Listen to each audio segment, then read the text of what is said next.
Assalamualaikum warahmatullahi wabarakatuh. Nama saya Rita Anggraini, NPM 1857201057, Prodi Sistem Informasi, mata kuliah Sistem Informasi Perbankan. Di sini saya akan mempresentasikan materi auditing teknologi informasi. Konsep auditing teknologi informasi. Yang pertama, struktur audit sistem informasi. Menurut Bodnar dan Hopwood, sebuah audit hampir secara universal dibagi menjadi dua komponen dasar. Komponen pertama biasanya disebut audit interim, bertujuan menetapkan seberapa besar sistem pengendalian internal dapat diandalkan. Hal ini biasanya membutuhkan beberapa kelayakan. Yang kedua, audit sekitar komputer. Dalam pendekatan sekitar komputer, porsi pemrosesan diabaikan. Sebaliknya, dokumen-dokumen sumber memasuk input pada sistem yang dipilih dan disarikan secara manual sehingga input-input tersebut dapat dibandingkan dengan outputnya ketika batch diproses di dalam sistem. Record-record yang diterima dan ditolak, hasil totalnya diakumulasi. Yang ketiga, audit komputer. Melalui Bodnar dan Hopwood, audit melalui komputer dapat didefinisikan sebagai proses verifikasi atas pengendalian dalam sebuah sistem terkomputerisasi. Yang keempat, audit dengan komputer.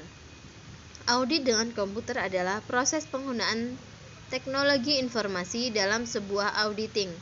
TI digunakan untuk melakukan beberapa kerja audit yang biasanya dikerjakan secara manual. Teknologi auditing sistem informasi. Data penguji adalah input yang disiapkan auditor yang berisi baik data valid maupun data yang tidak valid. Yang kedua, pendeteksi fasilitas uji terintegrasi adalah penggunaan data pengujian dan juga penciptaan entitas fiktif pada file utama sebuah proses komputer. Simulasi paralel, metode data pengujian, dan keduanya merupakan proses data pengujian melalui program real. Simulasi paralel memproses data real melalui pengujian atau program audit. Yang keempat, perangkat lunak audit. Perangkat lunak audit meliputi program-program komputer yang memungkinkan komputer digunakan sebagai alat auditing. Yang kelima, embedded audit routine adalah sebuah teknologi audit yang meliputi modifikasi program-program komputer demi tujuan audit.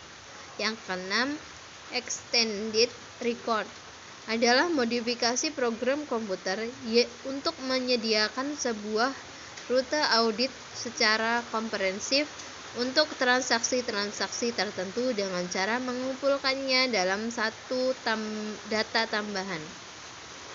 Yang ketujuh, snapshot adalah upaya menyediakan gambaran komprehensif terhadap proses kerja sebuah program pada suatu titik waktu tertentu. Tracing biasanya dijalankan dengan menggunakan sebuah pilihan dalam bahasa kode sumber program. Yang kesembilan, dokumentasi tinjauan sistem. Pendekatan ini akan cocok khususnya pada audit tahap awal sebagai persiapan untuk seleksi dan penggunaan teknologi audit langsung lainnya. Yang ke-10, flowchart pengendalian. Dalam banyaknya kasus dokumentasi, khususnya kepentingan auditing dikaji ulang dan dikembangkan untuk menunjukkan sifat dasar pengendalian aplikasi dalam sebuah sistem. Yang ke-11, mapping bukti auditing yang lebih bersifat langsung yang berkaitan dengan program dapat diperoleh dengan memonitoring pengoperasian sebuah program dengan paket pengukuran perangkat lunak.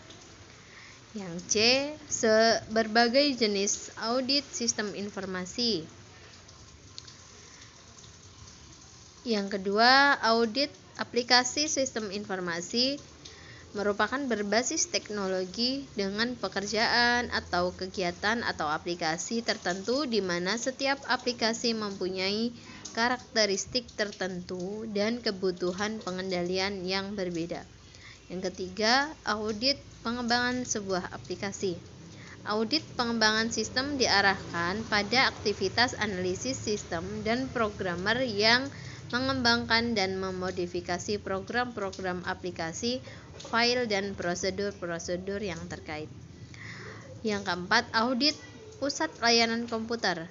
Ya, sebuah audit terhadap pusat layanan komputer dilakukan sebelum audit aplikasi untuk memastikan integritas secara umum atas lingkungan yang di dalamnya aplikasi akan berfungsi. Baik, presentasi dari saya. Bila ada salah kata, saya mohon maaf. Saya akhiri. Assalamualaikum warahmatullahi wabarakatuh.